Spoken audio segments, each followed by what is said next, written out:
बिहार में हो रहे 4 विधानसभा पे उपचुनाव के लिए जो है बिहार के प्रमुख दोनों गठबंधन के तरफ से उम्मीदवार उतार दिए गए हैं। कहा जा रहा है कि बिहार के 4 विधानसभा पे होने वाले उपचुनाव 2025 विधानसभा का सेमीफाइनल देखा जा रहा है। दोनों गठबंधन के तरफ से उम्मीदवार का नामों का ऐलान कर दिया गया है, जिसके बाद से बिहार में सियासी संग्राम जारी है। बिहार के 4 विधानसभा पे उपचुनाव हो रहे हैं, जिसमें इमामगंज, बेलागंज, तरारी और रामगढ़ है। इमामगंज की बात करें तो इमामगंज से बिहार के पूर्व मुख्यमंत्री जीतनराम मांझी जो है 2024 लोकसभा चुनाव में सांसद बनते हैं, इसके बाद केंद्र में मंत्री बन जाते हैं।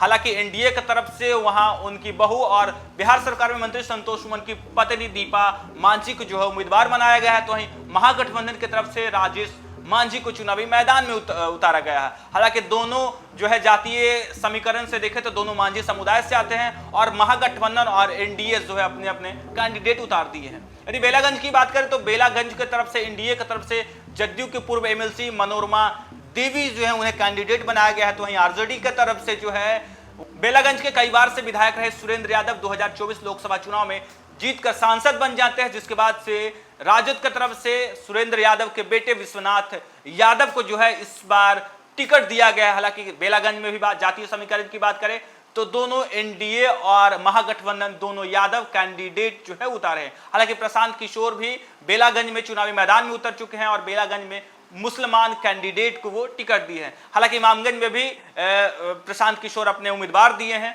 हालांकि बिहार के 4 विधानसभा पे हो रहे चुनाव में प्रशांत किशोर ने भी अपने उम्मीदवार उतारे हैं। तरारी की बात करें तो तरारी से एनडीए की तरफ से सुनील पांडे जो कि कई बार से विधायक रहे हैं, बाहुबली नेता है, उनके बेटे विशाल प्रशांत को एनडीए की तरफ से टिकट दिया गया है।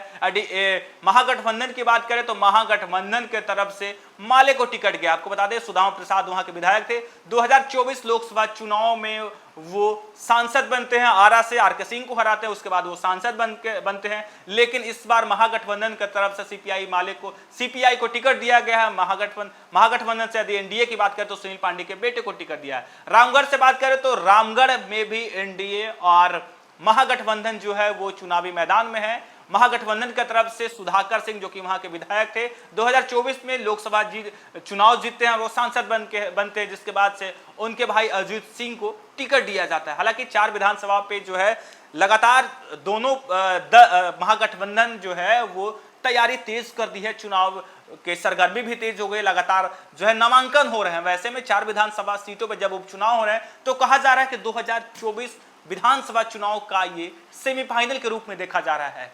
दोनों प्रमुख गठबंधन के बीच में जो है त्रिकोणीय लड़ाई हो चुका है। अब जब प्रशांत किशोर चारों विधानसभा में जो है कैंडिडेट उतारे तो कहा जा रहा है कि बिहार के इन 4 विधानसभा पे होने वाले उपचुनाव में त्रिकोणीय मुकाबला बन चुका है। हालांकि प्रशांत किशोर के जो कैंडिडेट थे कई बार उनके नाम भी बदले गए, लेकिन कहा जा रहा है कि दोनों गठबंधन, एक तरफ एनडीए और एक तरफ महागठबंधन जो है लगातार जो है तैयारी पूरी कर रही है। बिहार के 4 विधानसभा सीट तरारी, रामगढ़, बेलागंज और इमामगंज पर हो रहे उपचुनाव में राजनीतिक दल और दोनों प्रमुख गठबंधन एनडीए तथा इंडिया के लिए सेमीफाइनल देखा जा रहा है।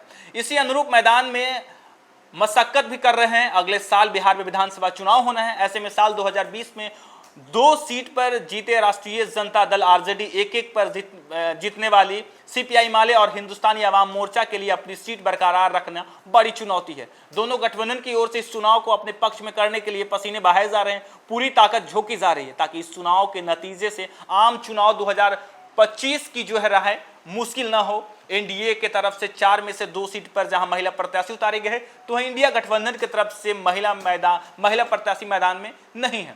चारों सीट पर उपचुनाव में दोनों गठबंधन के मुख्य घटक दल भाजपा और राजद की प्रतिष्ठा दांव पे लगी है। राजद जहां 3 सीट पर रामगढ़, बेलागंज और इमामगंज में अपने उम्मीदवार दिया है, तो वहीं भाजपा 2 तरारी और रामगढ़ में जो है ताल ठोक रही है। एनडीए के 2 और महत्वपूर्ण दल जदयू बेलागंज से तो हम इमामगंज से अपने पाले में करने में जुटी है।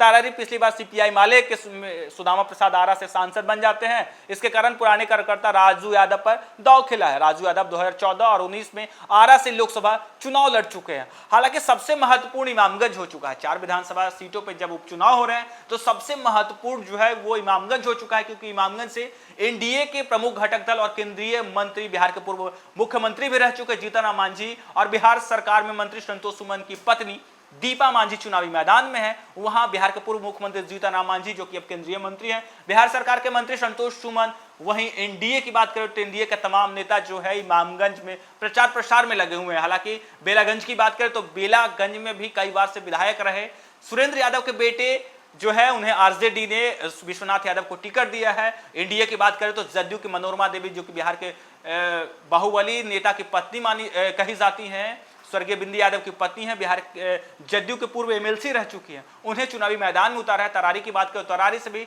बाहुबली सुनील पांडे के बेटे विशाल प्रशांत चुनावी मैदान में है एनडीए की तरफ से।